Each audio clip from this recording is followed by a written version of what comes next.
Not too long ago, I had someone comment on one of my YouTube videos asking why Godzilla action figures are so expensive when you compare them to things you might find at Target or Walmart, such as Jurassic World or Marvel or whatever. I feel like most people have a decent understanding of why Godzilla figures cost so much more in comparison, but I wanted to make this video to break it down a little bit and to include some hard numbers so you can actually see where some of these inflated costs come from. For the purposes of this video, I'll talk about the two major factors that I'm aware of, which is production numbers as well as licensing fees. This is not going to be completely comprehensive and extensive, but I think it will be enough for you to gain a better sense of why these things cost so much. So when you go to make a figure, there are two types of associated costs that you can think about. The first is your variable costs, and these are the costs that scale with the number of figures you're trying to make. So if you are making more figures, you're going to need more plastic, more paint, you'll need more employee hours to assemble the figures, and so those costs scale with your production sizes. Then there are your fixed costs, which are there regardless of how many figures you make. And so these are things like, you know, getting your artist to design the figure, to sculpt the figure, getting the factory to create the steel molds.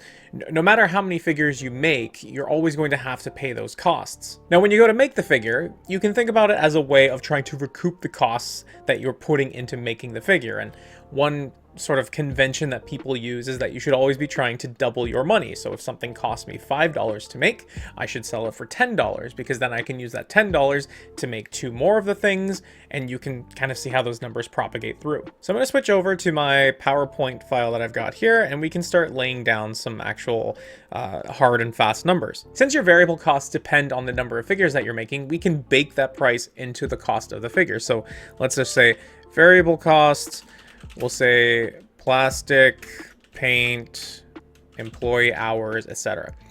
Now let's say it costs me $10 worth of paint and plastic and employee hours per figure, right? So every figure I make is going to cost me $10. Well, then I'm going to say, let's put $20 into the price of the figure so that I can double my money.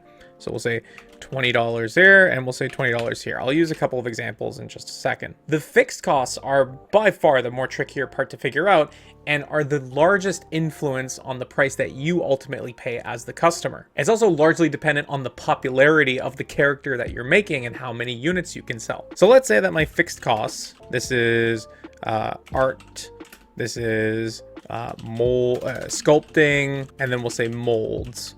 Steel molds at the factory. Let's say that's about $50,000. It's a more accurate estimate than you might expect. So we'll say $50,000. Now let's say I want to make a figure of a popular character. Like let's say Spider-Man. I'm going to make Spider-Man to coincide with the newest movie. Okay. Now let's say I go to customers or I go to Walmart or whoever, and somehow, some way, let's say I can get 50,000 people to committing to buy a Spider-Man figure. I don't think that's that many. You could probably get that many people in just the United States. What this means is my fixed cost per customer, you know, if it's $1, I cover my costs, but the rule is that I need to double my money. So I can charge $2 per figure. This puts me at a total cost of $22 per figure. I can charge that and I can get my money back and I can double my money so that I can make more action figures. But what happens if the character I'm making isn't that popular? Like what if I want to make a figure of Godzilla 1955? Sorry, that was probably a little bit of a jump scare. 1955, how many people do I realistically think in the market would buy a 1955 Godzilla figure? Well, let's say that somehow, by the grace of God, I can get 2,000 people to commit to buying this ugly son of a bitch. My $50,000 in fixed costs is spread amongst a smaller number of people. That means I have to do $25 per figure to get my fixed costs back. And that's not even the end of it, right? Because I said we want to double our money, which means that it's not $25. We're now looking at $50, which means that the cost to you as the customer is going to be $70 for each of those 2,000 customers. We're talking a nearly $50 difference just due to the popularity of the character and how many people are willing to buy it. Let's say with the Godzilla figure that I don't even want to double my money. Let's just say that I want to break even, right? Like no money gained entirely. So if I have 2,000 people, $25, right? We said before, that was how we cover it. Now, that number up here, the $20, that was assuming we wanted to double our money, which means that it's only $10 to actually recoup our funds, which puts this at $35. I'm not even making money, and I'm still $13 more than the Spider-Man. So now we've got our two figures. One is priced at $22, one is priced at $70. The other big thing to consider are licensing fees. When we want to make figures of licensed characters, we have to go to the companies that own them and pay them a licensing fee. And usually it's a deal where there's an upfront fee followed by a royalty, some sort of percentage, which means that, you know, for every X amount of money I make by selling these things, I have to pay the licensor a fraction of it. The upfront fees, I have no idea about. I legitimately don't know. They could be tens of thousands of dollars. They could be hundreds of thousands of dollars. I have no earthly idea. Royalty fees, I'm a little bit more familiar with just through what I've heard through the grapevine. I've heard two things about Marvel's licensing fees. One is that they are relatively high by industry standard, and two, that they are in the neighborhood of 30%. So let's go back. We know that our royalty fee is 30% for Marvel, which means that if I want $22 after the sale of the figure and after I've paid my fees, my adjusted price needs to be $22 divided by 70%. And if I've got my math right, that now puts the figure at $32. I sell the figure for $32. I take 30% of it, which is about $10. I pay that to Marvel, and I pocket the rest. I don't know Toho's licensing fee for sure, but I've heard that it is also high by industry standards. So if we say that it's 30% similar to Spider-Man and Marvel, that means that our $70 figure now has to be $100, because I have to be able to give 30 of those dollars to Toho and keep the $70 so that I double my money and I can keep making toys. So as you can see, a lot of this depends on how many figures we know we can sell. And so for characters like Spider-Man, Batman, Superman, all those really popular ones, you can probably go to Walmart and Target and you can talk to them and you can get a purchase order for those characters, because there's a really good chance that they will sell. The kids are always going to love them, and adult collectors are usually fans of those characters too. But that's not to say that all hope is lost when it comes to niche characters like Godzilla 1955. You can still get those characters made. It's just you need to have a really good understanding of how many people are out there, and you will see those higher prices as a reflection of that. Bandai Premium does offerings like Jet Jaguar on this made-to-order basis, where they set the lowest minimum order amount that they reasonably expect to meet, and they price the figure at what they need to sell it for in order to make that minimum order amount viable. And the unfortunate reality is that if this Jet Jaguar or anything like it sells like gangbusters, the customer doesn't get to reap the benefits of those sort of lower manufacturing costs that come with scale, right? Like that just means it's more money in the company's pocket. So I priced my Godzilla figure at $100, assuming that I was only going to be able to sell 2,000 of them.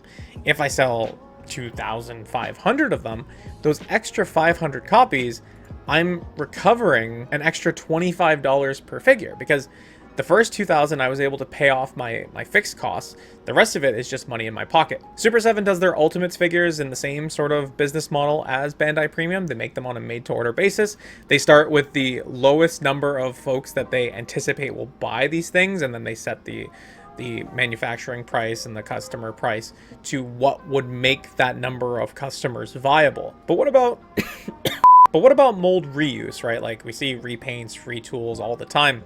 Well, NECA operated on the basis that whatever figure they make, they need to be able to get at least 2 uses out of it. And there's this interview that Chris over at Toho Kingdom did with Randy way back when, and Randy actually touches on this a little bit.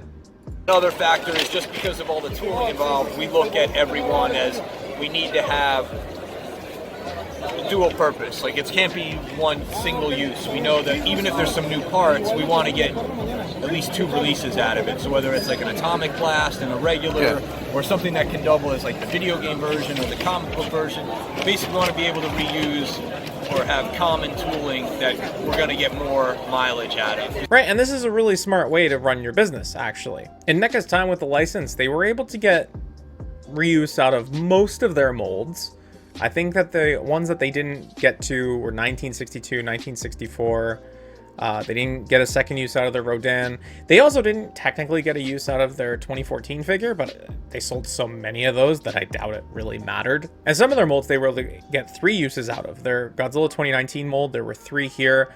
That 1994 Space Godzilla got repainted to Burning Godzilla. It also got repainted to the Loot Crate exclusive Reactor Glow Godzilla. So the more you can reuse these molds, the more money you can make on your figures. I'm still not entirely sure how NECA got their prices as low as they did, but there are some theories out there. I definitely recommend you go check out Retro Blasting's video they did on NECA and you know, really went in on the quality of products that they produce. But I also think that they were just making tens of thousands of figures. And so let's go back to this PowerPoint file and sort of take a look at it. So sort of like NECA was in Target, let's just say that I go in and for my Godzilla 1955 figure, I say I've got a purchase order from Target. They'll take 10,000 versions, right?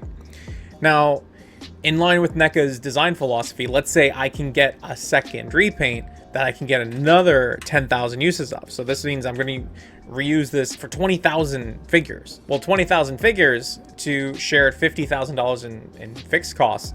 That means that it's going to cost $2.50 per figure, and I want to double my money, which means that it's $5 per figure now. I add that to my variable cost at $20 per figure, and we are now looking at $25 per figure. And if you account for the licensing fee, I am now at $36 per figure, which puts me in a comparable range to that Spider-Man toy. Now, NECA in 2024 is charging approximately $36 per ultimate figure, and now you have a decent approximation of how they're able to do that. By the way, all the numbers that I've put here, they're pretty rough estimates, right? Like, I don't know if it's $20 per figure variable cost at the factory. That's just my guess. I know that tooling on its own can be in the scale of like $50,000. So I think that that's a pretty safe estimate, but I don't know anything more than that. These are just rough numbers. So it's just through crazy happenstance that my Godzilla 1955 ended at $36 when that's roughly the cost of a NECA figure. And if you're familiar with how NECA ran their company, then you must also be familiar with how Haya is running theirs, because they're running a whole bunch of repaints, including the poster version of Mothra from Godzilla 2019, the same way that NECA did. And so for the same reasons, Haya Toys is doing repaints and retools to sort of make more money on these molds and to keep prices down. But another thing that's kind of important to think about is that the Chinese government provides incentives and subsidies for their factories, and this goes a long way to keeping prices down for other customers. So to summarize, the price of kaiju collecting, or really collecting any niche property, really has to do with the popularity of the franchise that you're dealing with and how many of these things you can reasonably sell. And so when I see folks talk about how they think that $20 for a Mogera 57 reaction figure is too much, like, it just drives me a little bit batty, because that character is almost 70 years old and nobody makes product for that character. So when someone comes along and they say, hey, yeah, like I'll make that character and it'll cost you 20 bucks. That seems like a steal to me for something that nobody else is touching. In addition to that one comment on the YouTube video that I received, another thing that kind of spurred this on was this tweet from Dan Larson, who was talking about the reception to the latest Super 7 offering from Silverhawks. It's Copper Kid, I don't really know the franchise that well, and his Space Racer. So just for record, like, that Space Racer is a big toy. This is a big vehicle from a franchise that nobody really knows, relatively speaking. Relatively nobody knows. And so Super 7's charging $205 for the set. And there are a few people saying, you know, that's too much. But Dan here was talking about how, like, you know, it's a niche product from a niche license. Like, the pool of people is just not that large. I would love to think that more people would buy these things if the prices were lower, but the fact of the matter is, it just doesn't work that way. Dan also got into a little bit of a back and forth with Steven, where Steven was talking about how, like, you know, what if I want the figures but I don't like the price? And Dan was like, yeah, that's my point, is that, you know, there aren't that many people willing to pay these prices for these toys, so they have to be priced that way. So next time you're looking at the price of an action figure from a franchise that you like but nobody else really seems to like, you're wondering, why does it cost so much? Now you know why. That's going to be it from me, but I'm curious to hear from you. What is a franchise that you desperately want product from? For me, it's Cyber 6. I feel like nobody remembers that cartoon or nobody knows about that cartoon, but I bet there would be some pretty banging toys. Oh god, my camera timer. I'd love to thank the Category 3 channel members for their support, as well as everyone else that watches these videos. Twitter and Discord links are in the description. Thank you so much for watching, and I'll see you again soon.